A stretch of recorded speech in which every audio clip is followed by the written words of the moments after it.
Et on se retrouve donc pour cette revue de presse de l'économie.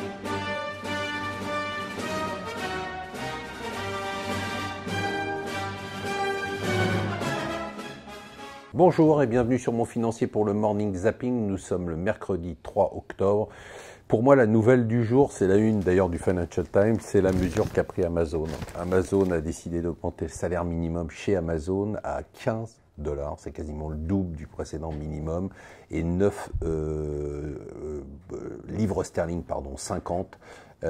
Donc ça concerne quand même à peu près 350 000 personnes aux États-Unis si on prend les temporaires et les permanents, 35 000 personnes en Grande-Bretagne. Pourquoi c'est significatif? C'est significatif d'abord parce que Amazon peut faire ça, ça va lui coûter un peu plus d'1 milliard, ça n'a aucun impact sur ses résultats, ça n'a eu aucun impact sur son cours. Il faut dire que quand on pèse 960 milliards de dollars, ce genre de mesure n'a pas beaucoup d'impact. Deuxièmement, parce que c'est quand même significatif de la tension qu'il y a sur les marchés du travail en Grande-Bretagne et aux États-Unis, où Amazon, comme les autres sociétés, ont de plus en plus de mal à recruter. Le troisième élément, c'est que c'est dans une tendance générale de revalorisation des bas salaires, et ça, c'est quand même une très bonne nouvelle. Il faut dire que Amazon était sous le feu des critiques depuis des mois pour ses conditions de travail, donc c'est une bonne nouvelle. C'est très intéressant d'un point de vue sociologique, c'est quand même assez passionnant. Bon, Trump, ça y est, il a fini avec le Canada et le Mexique, maintenant il s'attaque à la Chine et au Japon. Il va faire des deals parce que de toute façon,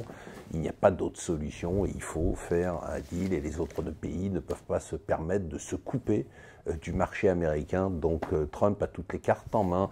Bon, on en parle quand même si ça me saoule ce sujet. Tout le monde ne parle que de ça depuis 24 heures. Bon, Gérard Collomb va partir à Lyon, ok, qu'il retrouve sa mairie. On s'en fout. Qu'on mette un nouveau ministre de l'Intérieur et qu'on passe à autre chose. Alors Boris Johnson n'est pas allé au bout de sa manœuvre. Il devait poignarder Theresa May dans le dos. Il lui a juste mis un coup de tête dans le nez.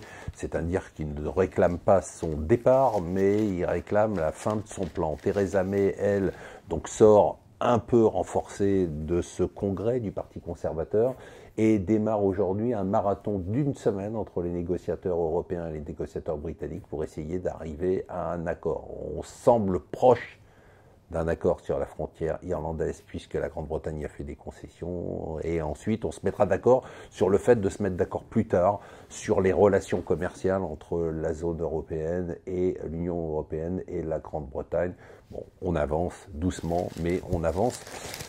L'Italie, bon, hier, ça a continué à agiter les marchés. Alors c'est vrai, l'euro a baissé, c'est vrai, les taux italiens ont maintenant un écart de 3% avec les taux allemands. On n'avait pas vu ça depuis 2013. Mais bon, globalement, il y a beaucoup d'agitation. Il va y avoir probablement une dégradation de la note, ça va avoir un impact. Bon, on sait que de toute façon, la Banque centrale est à la manœuvre, la BCE, et que quand les taux italiens monteront, elle rachètera de la dette. Et puis, de fait, voilà, oui, l'Italie a une dette de 130% du PIB, mais la tendance aujourd'hui, comme on l'a vu tout à l'heure avec Amazon et les bas salaires, c'est d'essayer plutôt de faire de la relance que de l'austérité. Donc on est dans une tendance générale pour l'Europe. Ça peut peser sur l'euro, mais je ne crois pas à une crise dramatique. On parle de crise grecque pour la crise italienne. Pour le moment, je ne vois pas de signe de ce type de crise d'une telle ampleur. Et enfin, une bonne nouvelle. Une très bonne nouvelle, le pouvoir d'achat va augmenter en France. Il augmenterait, selon le gouvernement, de 1,6% en 2018. L'INSEE dit 1% seulement. Bon, que ce soit 1%, 1,6%, c'est quand même pas mal. Et l'année prochaine, le gouvernement prévoit 1,8%, c'est-à-dire que ce sera un 3 ou un 4%, c'est déjà pas mal aussi. C'est quand même une bonne nouvelle dans cet océan de mauvaises nouvelles pour Emmanuel Macron. Voilà, je vous souhaite une excellente journée.